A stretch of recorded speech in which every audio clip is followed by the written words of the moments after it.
Facebook at Salam Radio.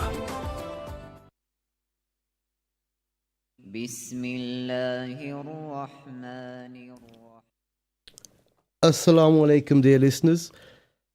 Welcome to Salam Radio, the voice of knowledge and inspiration. I'm Shamir, and I'm thrilled to have you guys here today with us on Education Matters. So it's another episode of this series of shows. We've got a special guest with us today as well. So we're gonna dive deep into the world of education, exploring the latest trends, innovations, and challenges in the field. We'll also bring you inspiring stories, expert interviews, and practical tips to help you navigate the educational landscape.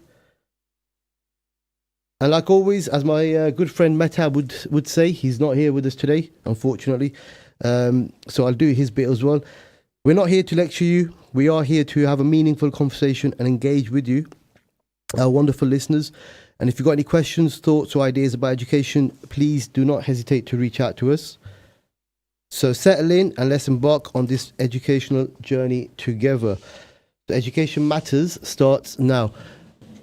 Just a bit of information for you guys. So if you want to call into the show, you can call us on 01733 602 133.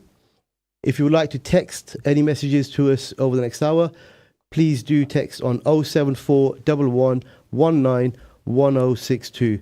You can also obviously comment on the live stream on Facebook, YouTube, X, or on Twitch. Right, so let's get into it then. We've got a very, very intriguing guest here in the from the world of finance.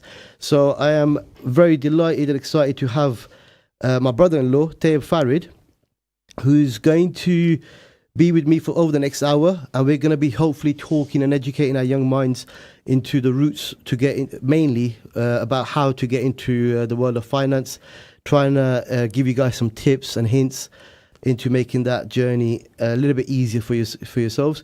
So Tayyib Farid, mortgage and protection advisor.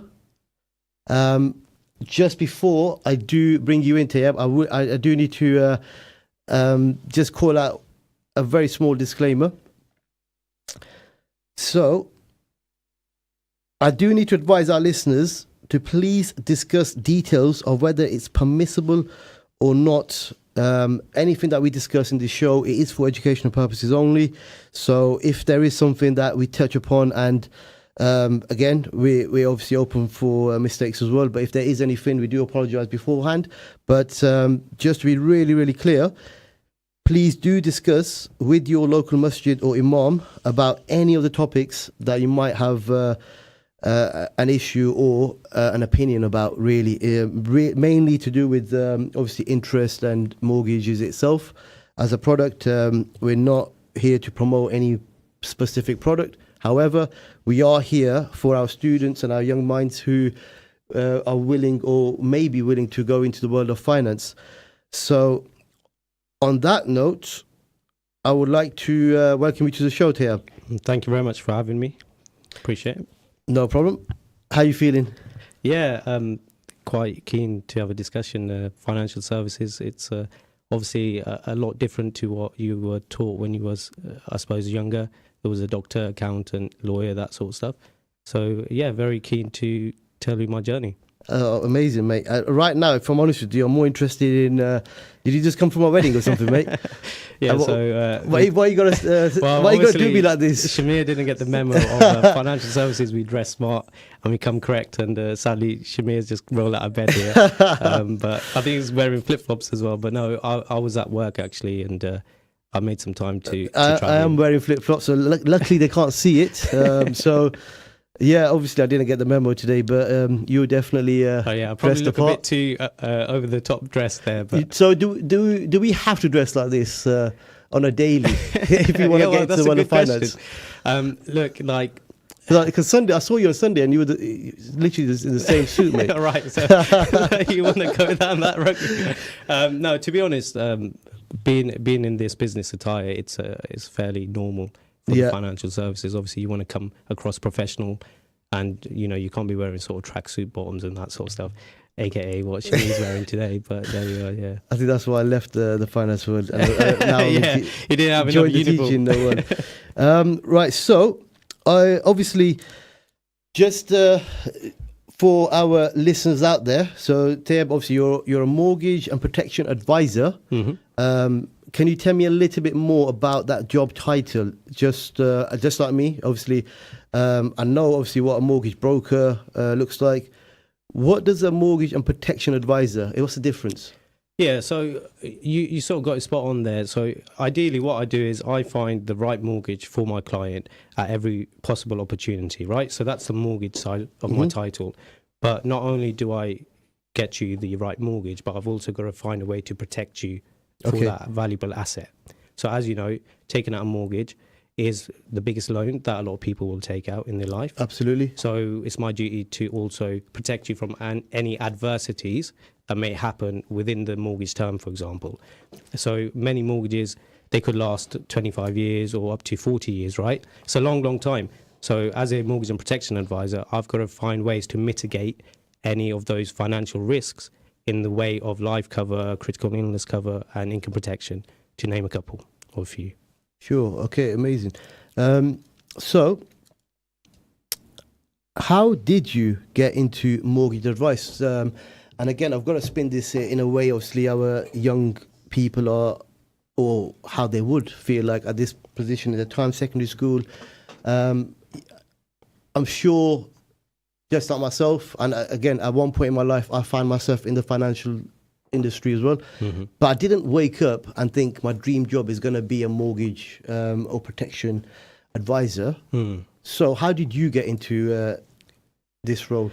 Yeah, good question. Look, you're right. I didn't wake up and I didn't go to school to be thinking that I was going to be a mortgage and protection advisor. I didn't even think I would be in the financial services.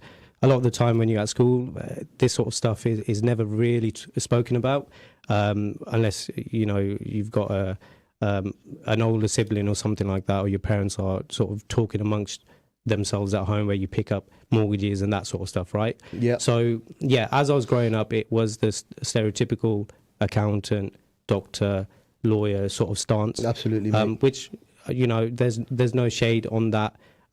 You know, job sectors there, they're all very reputable.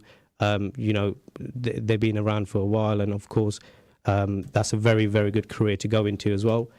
For me, when I was aspiring to become, you know, something, it was actually a doctor. So, oh, wow, okay. Yeah, so very different, of course, compared to what I'm doing now. But I think when I was going through school, it was sort of something that was just naturally embedded in me to basically hit one of those three job titles or land somewhere close by. And I think in hindsight now, looking back at it, I think that we get so bombarded about knowing or wanting to know what we want to do for the rest of our lives that we sort of forget to explore our qualities and our traits as we're growing up. So the things that you're actually good at and finding that passion. Exactly that, yeah. Okay. You know, who knows, I may have been a good doctor. I'll leave that. You would have been the best, mate. Exactly. I'm sure. I used to be a doctor once, the best, then I retired. Well, that was a short career for you. Yeah, so for me, I think it was in my later sort of career. I've always been in sales, by the way. So while I was in school and I was in A-levels, I had a part-time job. Okay. And I was a customer service representative at Marks and Spencer's, right? So my journey starting off in, you know, as a career or a job was customer service and talking to people. And I think that's where I started to get my knack for speaking to people and just being very comfortable speaking to all walks of life, you know, people of different ages, backgrounds, ethnicities, and so on, right? And I did go to university. I did study law, didn't enjoy it. It wasn't for me because as I was at university, I was also working in sales roles. So I then transitioned into becoming a sales representative at Vodafone. So my career for the last sort of 10 years has always been in sales and customer service, right? And it was not only until I came out of university that I wasn't feeling very fulfilled about what I wanted to do going forward. And luckily enough for me, my other brother-in-law, the favorite one, I thought you got another one, have you? I've got another one. Yeah, I don't. Where you really been talk hiding him? about Obviously, I was not. Another disclaimer: I was not aware of He this wasn't aware of so-called brother-in-law. Shout out, Lud. So Lud has been in the financial services sector before me, and I suppose I was blessed to have been introduced to him, and he's part of the family and so on. And he saw a quality in me that he said, look, you'd be a great fit in the financial services sector because you are talking to people. It is a sales role. Ultimately, you're selling your service, right? And if you can put the two and two together, so you can do the qualifications and whatnot, and you've got the knack to speak to people, ultimately you'll make a good living and an honest living. I think when he said that to me, MashaAllah, and I was sort of earning commission, selling phones and broadband and stuff like that. It's very small, reward in the sense of it wasn't very satisfying for me to help someone to just buy a phone or to get them insured on a phone or to set a broadband, right? In the grand scheme of things, my sort of service for people was I wanted to have a longer term relationship with my clients rather than I get you. a quick visit. Hi, oh, you need an upgrade. Cool, spend an hour, see you later. Whereas now I get the beauty of literally being able to have a long-term relationship with my clients. And as I progress my career, I'll be able to benefit my clients into other products and services that I can do through the financial services sector too. Absolutely, and obviously it's a completely different product, like you mentioned earlier. The longevity of it's decades. Whereas, like you said, you might, in your Vodafone days, I remember you gave me a discount once. What was that, 10-minute conversation? Yeah, but yeah, of course, I get where you're coming from. Okay, so that's a good little background about yourself. One thing I want to touch upon earlier, you said it was you're trying to sell. Did you say you're trying to sell yourself? Or okay, so let's go on to that a little bit more. So I'm guessing now you're the position you're in, and at the time, obviously, at this time of your career, your brand comes into it a lot more, doesn't it? Yes. So I know you're obviously involved in quite a lot of other stuff away from your day job. I remember seeing you on a billboard once, mate. Where was that? What city was that? That was all around the UK. All around the UK. Yeah. But let's not flex. It's not about flexing today. I think it's got to you got to obviously have some recognition there. So obviously you've been on billboards all across the UK with was it BT? BT. BT. Yeah. When you were working with projects with BT and Enjoy, I think it was. Yeah, as a partnership. That's obviously an amazing achievement for anybody, and I'm sure obviously it's one of your proudest moments seeing yourself on that stage. So you are obviously involved in other things. You are building your brand, and I think you've been working on your brand for quite a few years. How important is it for our young people out there now who need to be wary of every single thing that they're doing is actually recorded? You've got online footprints, you've got they obviously most of our listeners or who we're targeting are school-aged children who are going to be looking at the next steps of their career. So how important is it for them to make sure that they got a clean slate, they got a clean record, because surely that's part of their brand, isn't it? What decisions they make at that young age. What advice would you give to them about protecting their brand so they can sell themselves? It's a very good point there. And to be honest, social media is pretty much a part of everyone's life, whether you like it or not. You're always surrounded by that, yes. Right? And, with the kids now, having access to social media at a younger age, of course, enjoy it, use it how you wish, but always think about when you are going to apply for a job or you're going to go to university or anything like that, your social media is now your digital CV. So an Instagram is basically like a picture CV of your lifestyle and what it's all about and so on. So if you want to portray yourself as like this show-off millionaire or something like that, people may see through that and they will know you're not sort of genuine. So, of course, when you're younger, you're a bit naive. You want to sort of flaunt everything and show off and whatnot, right? We've all been there. I've certainly done it in my younger time and so on. But the way I see it is that when you see those throwbacks on Facebook, when they say, 5 years ago or 10 years ago, right? Yeah. And you look back at it and you're like, damn, did I really post that picture? Right? that should say it to you that whether, if you think like that before you post a picture, If you question it yourself, exactly, then it's going to be amplified when it's through the eyes of someone else. yeah, exactly. I mean, look, like, I will try and portray myself in a certain way, right? That might not come across to yourself or someone who does not know me at all, right? Yeah. Because it's all sort of subjective. You could think of me in many ways completely different to what someone else is thinking about me, right? Mm-hmm. So if you do put yourself out there on social media, it depends on why you're putting yourself out there. I think the purpose behind it needs to be understood. So for me, my purpose, as you mentioned, is my branding. It's for people to realize that, oh, Tab is a mortgage and protection advisor, because today someone may not need a mortgage, right? My friends, they may not need a mortgage today. But if I'm putting up content on there and telling them a bit about what I do and educating them and informing them and shedding some light about, you know, the mortgage market and so on, when that time comes, say tomorrow, a week, a month, you know, years down the line, they will come to me because I've made that brand awareness. And that's what I'm looking at social media for, is purely for brand awareness now. Whereas before it was sort of like, you know, oh yeah, I've been going out smoking shisha or whatever it may be or something like that. You know what it's like on social media nowadays.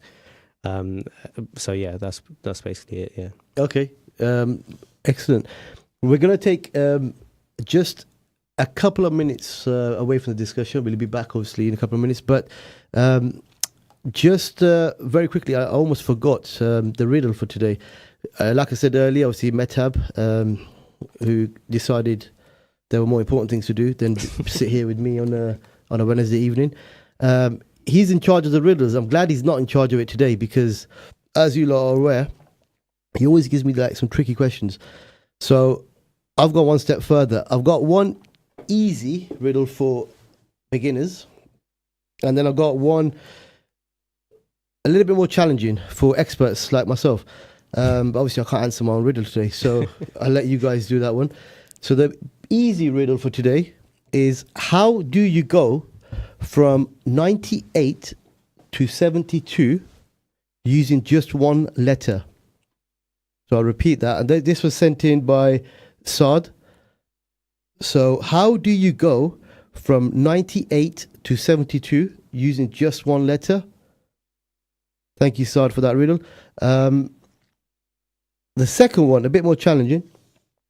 What can run but never walks, has a mouth but never talks, has a head but never weeps, has a bed but never sleeps?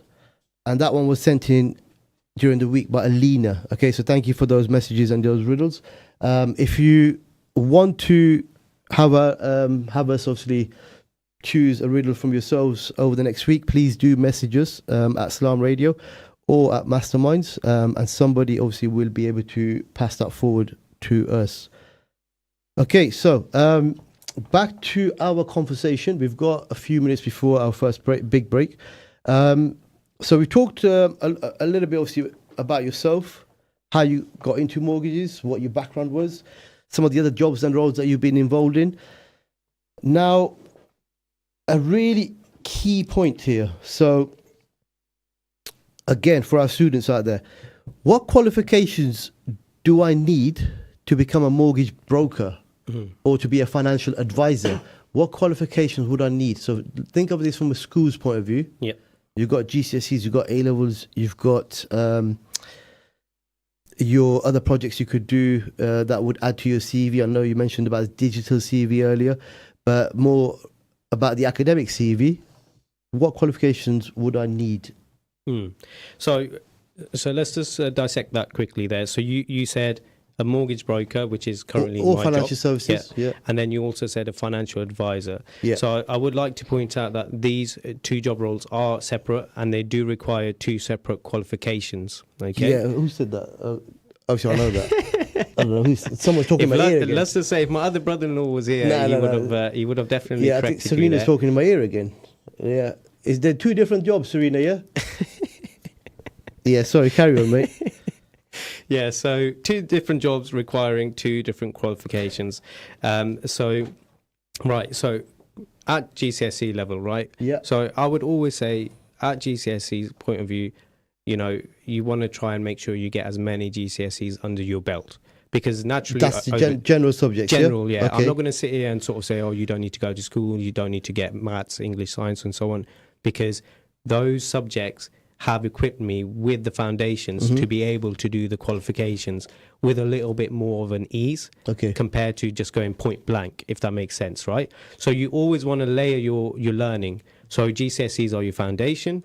And then even if you wanted to do economics at A-levels and go on to university to do accounting and finance, that's fine. You don't need them, but I guarantee you they're going to help, right?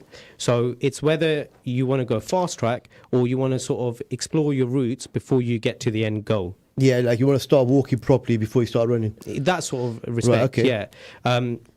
Because if, for example, I knew what I needed to do, like as of, becoming a mortgage advisor straight away, then I probably wouldn't have gone to university because you don't need to have a degree. That's a very good point there. Yeah. And in hindsight, it would have saved me a few years, 3 years, 4 years. A lot of money. A lot of money and time. And then I could have gone into mortgage advising at a far younger age. So to speak there, okay? So that's number one. So how to become a mortgage advisor and what qualifications you need. So typically, the bog standard qualification is from London Institute of Banking and Finance. So that's short for LIBF. Banking and Finance. Yeah. Okay. So that's the examination. So the institution that gives you that qualification, basically. And the qualification title is called CMAP, which is Certificate of Mortgage and Protection Advice, basically. I think I've heard that from you. Yeah. So, you probably have a few many times. You still don't know how to spell it. It's a C-E, lowercase e, and then MAP. Okay? Yeah, that's exactly how I spelled it Guys, just now. Honestly, I wish you were tuning in visually so you could see this. But yeah, anyway. This is why I'm on the radio, mate. Yeah, that's the only reason why they allowed him on here. CMAP is the actual qualification, and that's broken down into 3 units. So you've got Unit 1, Unit 2, and Unit 3. Now, this qualification is a Level 3 qualification. So that's sort of equivalent to your GCSE A level. Yeah. So if you guys are currently at school, GCSEs, maybe even at A levels, and you're sort of comfortable with the knowledge you need to pass GCSE or A levels, well, chances are you'll be fine getting your CMAP, right? Because this qualification is specifically for mortgages and insurances and maybe an element of investments and so on, but that's if you wanted to go ahead and qualify as a financial advisor. And sorry, did you I don't know if you mentioned it, but did you say you have to go to London to do this, or is it an online? Oh, sorry, I beg your pardon. So the institution's name, London Institute Banking and Finance. Yes, so LIBF. But would this be done online, or is it a physical thing? Like I know you said you don't have to go to uni to do this, but then are you going to end up being in a classroom and doing this course, or is it something you did online or independently? Yeah, good question. So, all right, to give some context around how to get into it, you could go, free solo, do it on your own, study in your own time, remotely at home. Yeah. So what I was doing while I was working full time, I was studying for my CMAP qualifications on my own.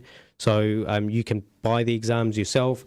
You could even potentially go into a firm that may be able to train you and pay for the exams, which I luckily managed to do. Which we're going to come on to after the break. We'll definitely talk about that.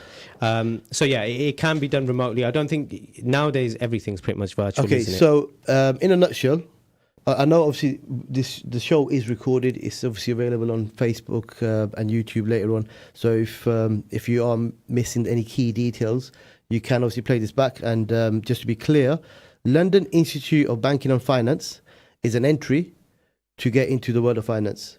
Okay, just to try and summarize this up, it's called CMAP. You got 3 units, can be done remotely and independently, which I know a lot of our kids are already starting to ask those questions. For example, our year 10s this week, they have to apply for work experience, and they got to get the forms in by next week. These are all things that they're asking us. Is it something I could do online? Is it something I could do practically? So, like Dave just mentioned, it is independent. Okay, so we've got about a minute there before the first advert breaks. Mm-hmm. So, anything you want to add, folks? Okay, what about? I know you said about your brand earlier. How can our listeners get in touch with you if they wanted to? Yeah, so I have a social media platform. I run a Instagram page called Mortgage News with Tay, and it is basically just an informative platform for potential people who are looking at a mortgage or want some advice around that. Of course, I can't give advice on the platform, but like I said, it is more of an informative conversation around what I do. And then obviously, if you do want to get in touch, I can't technically do a financial promotion where I say you. No, of course. But in the sense of you can always reach out to a mortgage advisor, i.e., someone like myself. Yeah, and what was it your Instagram? Yeah, Instagram, Mortgage News with Tay. Okay, Mortgage News with Tay. It's quite catchy, exactly.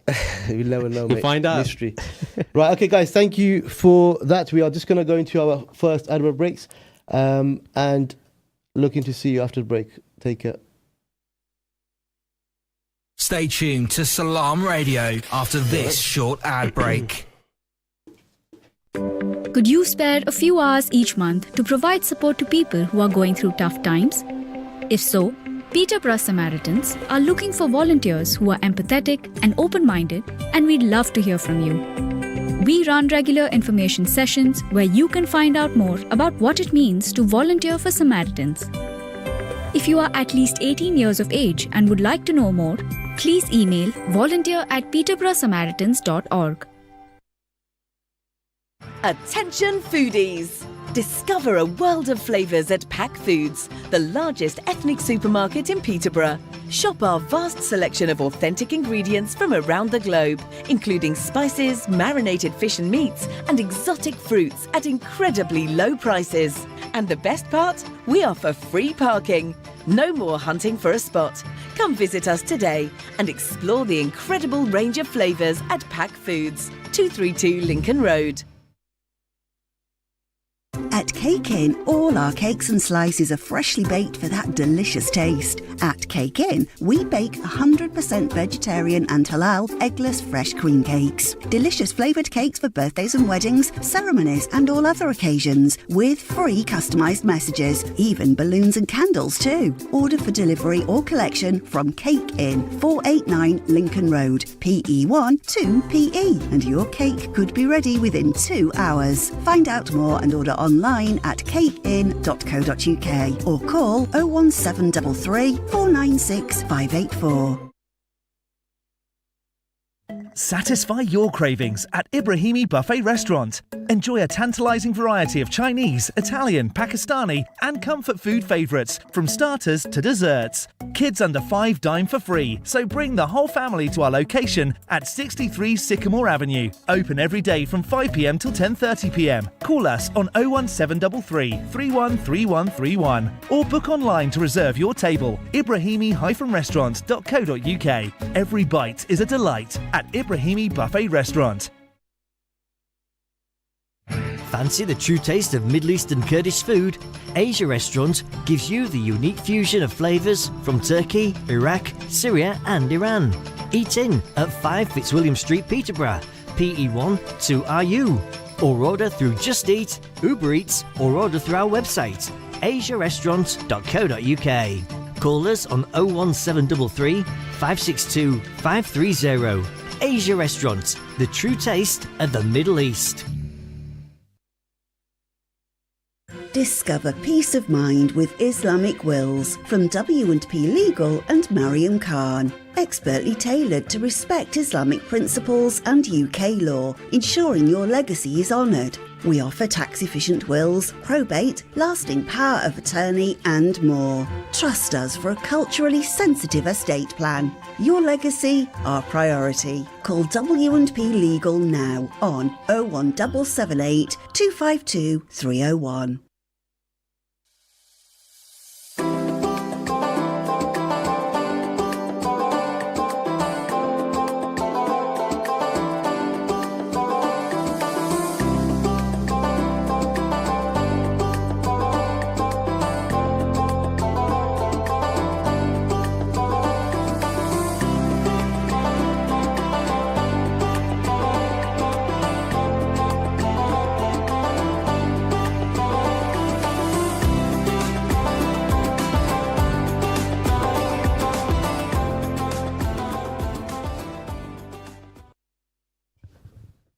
Assalamu alaikum. Welcome back, guys, to Education Matters. I am your host today, Shamir, stepping in for my very good friend Mehtab, who I hope is doing well on the beach.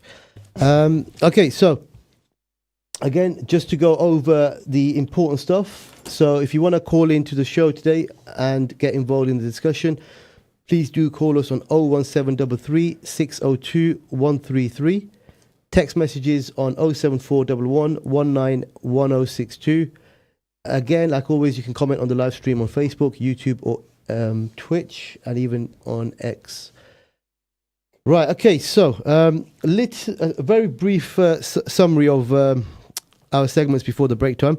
So, riddle today is, how do you go from 98 to 72 using just one letter?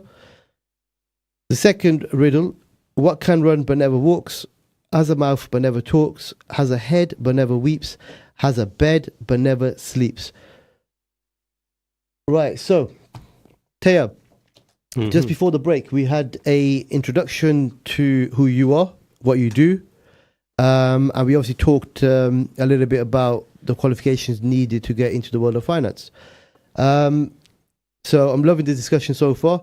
Just to carry on with some of the important points for our listeners today, what or how would a normal day in the life of you, Tayab, look like? What are the routines and what are the things that you would do on most days, apart from those odd tasks?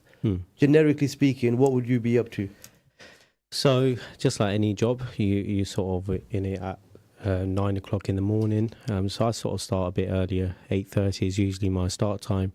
And so I probably should have mentioned as well that my job, I work in partnership with an estate agent. So where I generate my leads from, that comes from an estate agent, right? So I work in the office with the estate agents. So I've now sort of painted that picture. So I'm walking into the estate agents and my office is there. Yeah. And that's typically at 8:30 in the morning, where we sort of go and do a huddle, which is, a team meeting, seeing how things went on yesterday and then what we're going to do, focus on today. And like any job, you're there to generate business, you're there to create sales, and ultimately you're there to obviously help people to find a property and also to get a mortgage for them as well, right?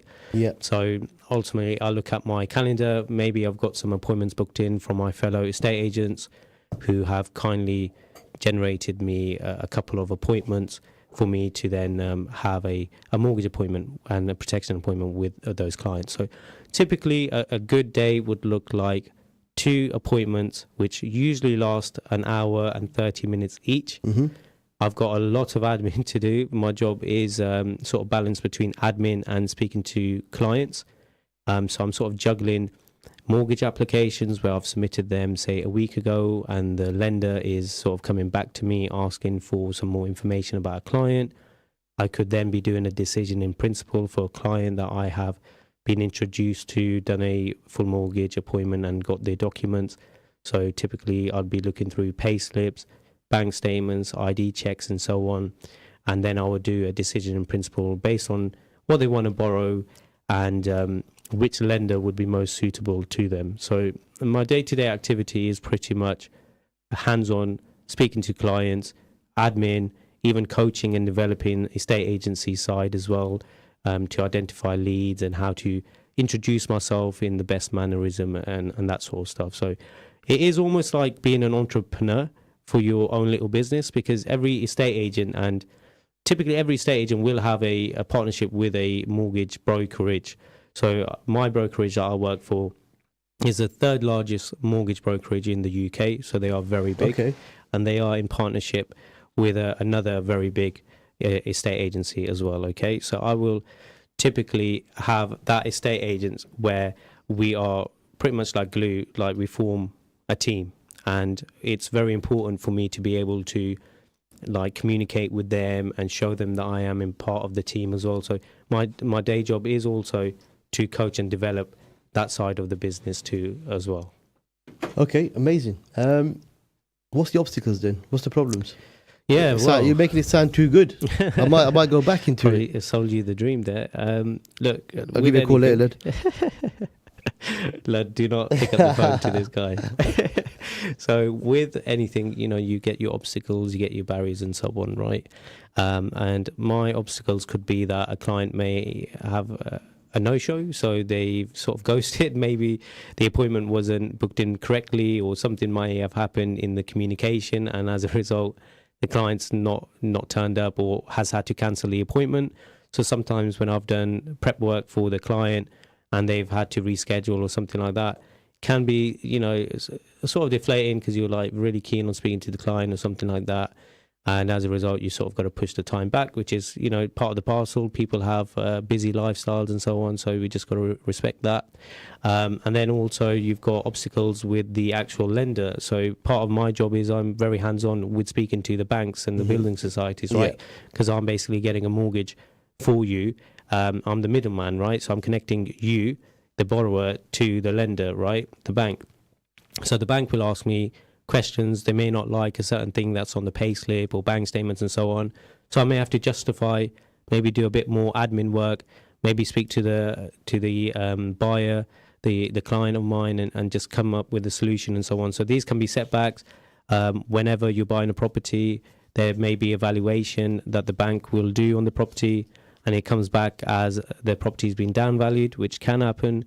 And as a result, you may have to find another lender. I had a client where he wanted to buy a flat, and all was fine. He was very affordable. Rent was fine and whatnot, because he was looking for a buy to let. Yeah.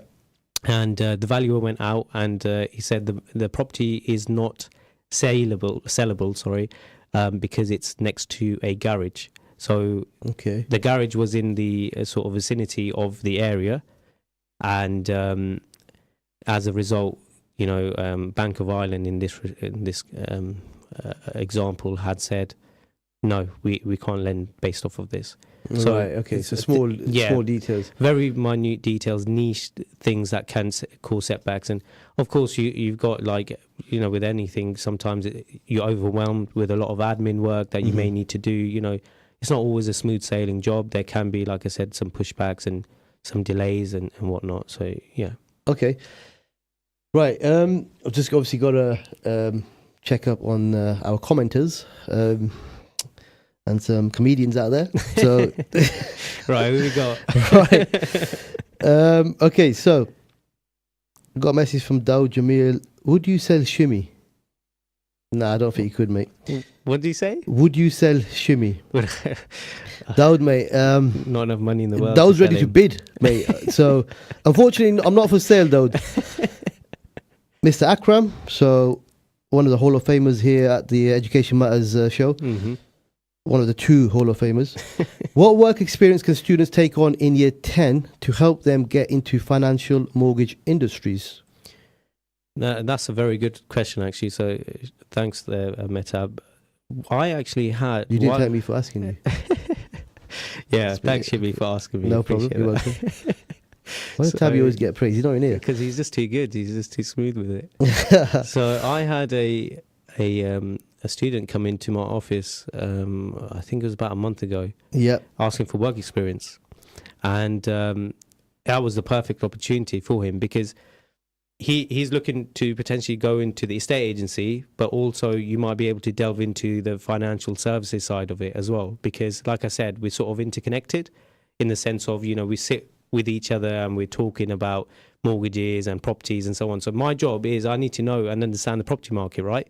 I can't sell a mortgage if I don't know what a detached house is with a boiler. Of course. Do you know what I mean? So you need to know the foundations. And I'm actually quite blessed to have been put as my first mortgage advisor role with an estate agency. So if I... That helps. Massively. And I think if I started it again, I would probably start as, a negotiator with an estate agency, and then sort of get the jargon, understand the property market, what different property types there are and whatnot, and then layer it. In regards to specific work experience, I think if you do contact maybe a financial firm, I think Lud, my brother-in-law, is taking on a apprentice. Okay. So there are firms like that who are looking for staff who may want to transition into the financial services role. You would start off as an admin, just maybe doing some paperwork, light-hearted stuff, and as you get older and older, you can then obviously start doing your qualifications and so on. Thank you for that expertise advice there, and good answer. Thanks, Mehtab. Hey. Right, okay. Another one. If I can load it up. Akil, walaikum salam. Thank you. So Akil says he's enjoying the show. Sound advice from our guest, Tayab. Thank you for your feedback. Thank you, Akil. All right, who else has messaged? CMAP, yeah. Oh, okay. Right, Junaid. Mr. Junaid Khalil, my very, very good friend. Doesn't want to know me anymore, though. Right, you ain't got time for us. Sounds like a lot of your friends. I have to go on here to try and get back in touch. Right, so it clearly worked because he's messaged me now after a year. Right, so he's saying, great advice. Are we going to see a branch of Mastermind Mortgages? That's rolling off the tongue there, Mr. Shaky. That's rolling off the tongue. Quickly, very good idea, buddy. trademark that. Yeah, very good idea. Obviously, Tab can set it up for me, and then we can go from there. You got the riddle right, the beginner's riddle, I must say. You got that one right. Well done, Shaky. You've clearly been practicing. And He doing put it your on homework, Google. He probably done a Google search. mate. Yeah, and my mum just messaged, sorry, Shamir is not for sale. She's not happy with you, mate. Your mum's She's getting not happy with involved you, in the though. fight. Right, okay. Who else we got? I'll quickly go through as many as we can. Oh, Junaid, yeah, so Junaid's, I don't know if he's just responded, but he just said, thank God I use mass magicians, now known as masterminds. It helped me with my times tables, so I could, yeah, clearly worked, mate, because you did the riddle. There you go, proof, live on air. Masterminds is the place to go and improve your maths, guys. For all ages as well, clearly. Yep, for all ages, mate. He's only about 42. Right, okay, so going back to the topic to hand. Thank you for your messages, guys. Keep them coming, and we'll try and answer as many as we can. Right, okay, so there is one more just come through. I have a question. If Tayab could go back in time, would he have gone down the mortgage route straight after school? Or does he feel that he made the right choice now? And that's from a mutual friend, I might call it. Basically, it's my wife and your sister. So thank you for the question, Nabila. That's my favourite sister. Shout out, Nabila. Your favourite sister, yeah? Oh, damn Okay. it. I think Iram and Omna might be listening. Take that back. What's the other riddle? 1 second, Junaid. So we'll answer this one, and then we go on to our one more question before we go back to the topic. So if you could go back in time, would you have gone down the mortgage route straight after school, or do you feel like you made the right choice now at this stage of your career and your life? That's a very, very good question, and I should have said that. A very good question. yeah, Nabila. very good one. And in all fairness, no, the short answer is to that, purely because it's molded me into the sort of man I am, to be cliche with it, because what I've done in the last sort of 10 years has actually equipped me to become a mortgage advisor. This role, like I said, is a very people's person's role, right? You've got to get on with people.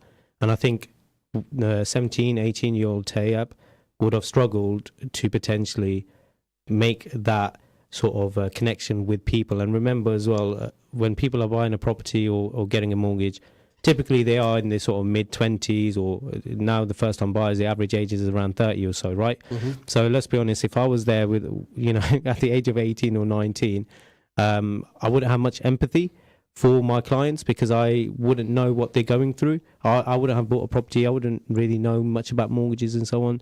So I think this is a job that you naturally become accustomed to through life experiences as well. So no, I would say I'm happy with how things panned out. Yeah. Okay. It's always the best way to see it, mate, to be honest with you.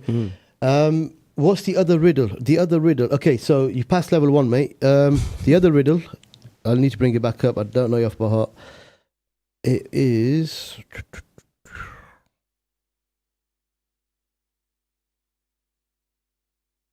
Oh, wait, actually, I wrote it down here. Sorry.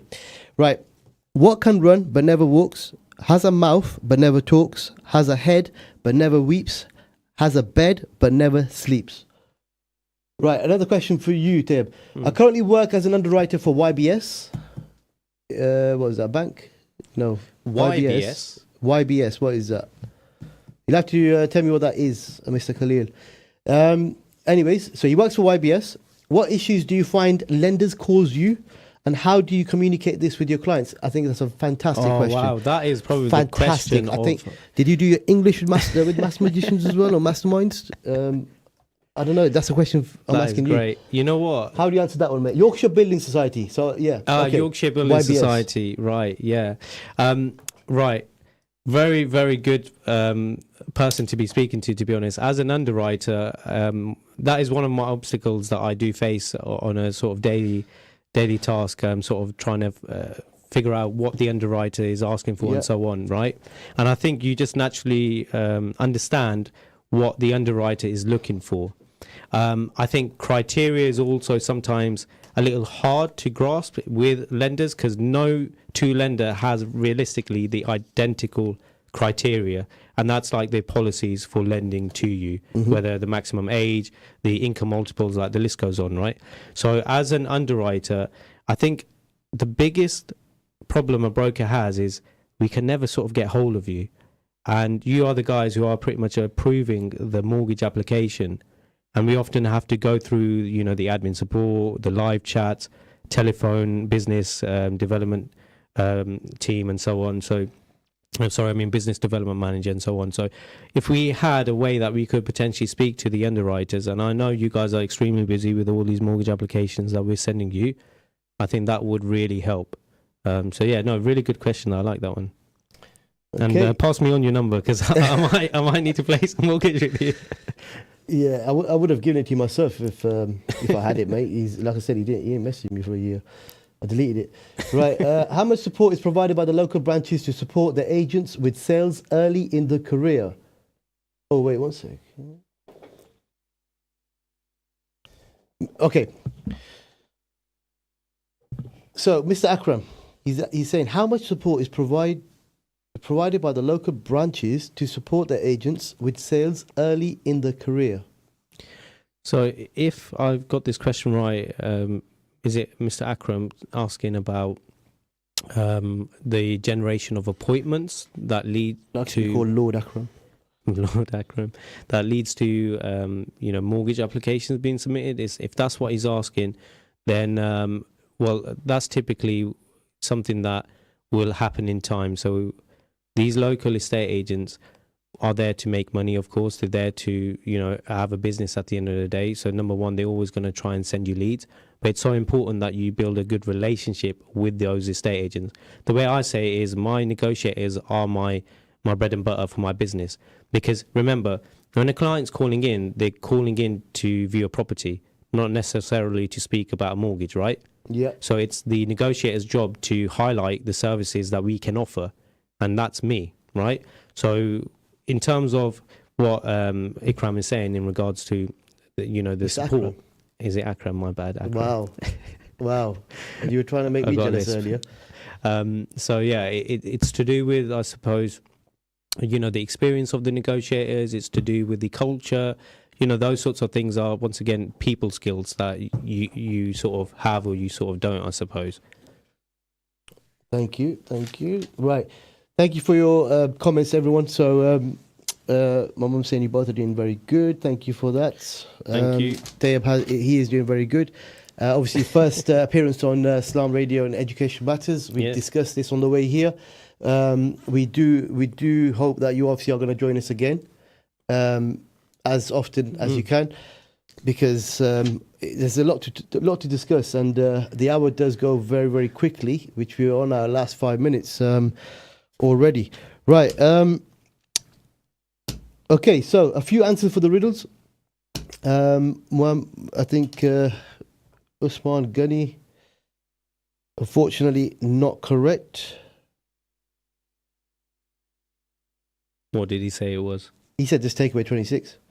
He didn't even use a letter, so lazy work, Usman, lazy work. Muhaiman, you got it right. Well done. One more question. What is the ultimate goal through this path you have taken, and what could you be getting salary-wise? What? No, okay, we can't discuss salaries here. But let's just say you make an honest living. I mean, we can't rule the question out because I'm sure. You have to, obviously. Okay. Let's look at it from a different point of view. You have to obviously talk about some sort of financial benefits because at the end of the day, we do work obviously for obviously living, to pay our bills, to survive. A lot of reasons obviously to work. So I'm gonna allow that one through actually. So roughly, okay. So they've altered it and edited it roughly now. How many rupees you making, mate? How many rupees? I don't actually know the exchange rate there, but let's just say. So I definitely can't disclose my salary.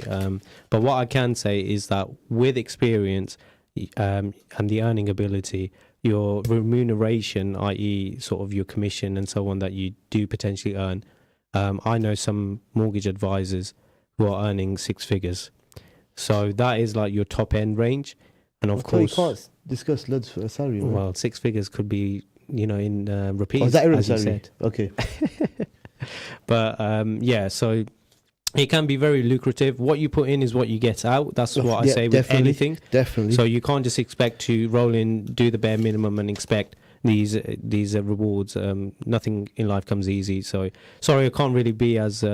But I think, as we've discussed in the past with other careers and other guests that we've had on this show, I think to summarize, obviously, with Education Matters, we have always agreed that no matter what industry you're in, no matter what job you're part of, if you've got passion, determination, and you can obviously get yourself out of bed every day without moaning and complaining, I think that's a good start to see and reap the financial benefits that are on offer in any industry. Right, okay, just before... Shimi, how many millions does Masterminds bring in? MashaAllah. My brother, if that was true right now... Put it this way, I'm loaning out the money for him to run his business. If that was true, brother, right now, I wouldn't have a financial advisor on my show trying to give me advice on finances. But yeah, I do like your new housemate. Handmade. Handmade house. Right, okay. Shaky, Mr. Shaky. The answer to your second riddle... You're very close. I'm not going to read the answer out because obviously it gives it away. But actually, let's read it out because we're towards the end of the show. So I know I'm going to forget to give the answers out. Right. The first answer, well done for those of you getting it correct. You split the 9 and the 8. You put an X in the middle, and that would have given you 9 times 8 is equal to 72. That's how you get to 72. That question was sponsored by Masterminds. Right. So next one, second riddle, a bit more Englishy. What can run but never walks, has a mouth but never talks, has a head but never weeps, has a bed but never sleeps? Shaky, I'm going to give that one to you because your answer, you said it was a sea. The actual answer was a river. Close enough. And all of you who are messaging on Snapchat and WhatsApp, if you got it right, well done. And if you obviously have a riddle for us to use on our next week's program, please do message Salam Radio or comment on our Facebook video posts or message us directly at Masterminds Tuition Academy. Just very quickly, because I know we've got a couple of minutes or maybe a minute even to wrap it up. We have got an open day, and that's Masterminds Tuition Academy. We have got an open day on for our Stamford branch, inshallah, which is opening on the 17th of February. So all of you who are listening from around Stamford area, you are more than welcome and invited to join us in our open day on the 17th of February. More information will be on our website and our social media posts. So alhamdulillah, it is doing okay. Year 11s, you've got mocks coming up, you've got exams boosters coming up. We are also running those programs in our academy. So if anyone's interested in getting more support for science, maths and English, then please do get in touch with myself or Mehtab or any of our team in Masterminds, and they will be more than happy to help you. Right, okay, so yeah, sorry, I'm just reading the comment there. Comedians. But anyways, okay, so I thought I'm the only one that can joke around here, but clearly not. Right, Tayyab, last minute. How do you want to wrap this one up, mate? Thank you for obviously joining us, and really, really appreciate your input. Amazing advice to the kids. I'll give the platform to you for the next few seconds. Yeah, no, I appreciate that. So number one, thank you very much for allowing me to come on to this show, and also just sharing a little bit of what it's like to be in the financial sector. Of course, I've not been able to go through everything because it would take me forever to run through. This is why I want you back, mate. Whatnot. I need Yeah, you back. so if you guys would like, I would love to come for round 2, maybe even bring my other brother-in-law, and that's open a can of worms. So have you got 2 seats in here? If you want, I think that would be very good, because my transition from a mortgage advisor is usually a financial advisor. Yeah, and of I course, think Lad would be that would be a very, good. very But good. thank you very much, everyone, for tuning in. Thank you for Shamir and Mehtab for doing an awesome job. You are most welcome. Thank you for joining us, and we would love to see you guys on next week's episode. Assalamu alaikum. Assalamu alaikum. Stay tuned to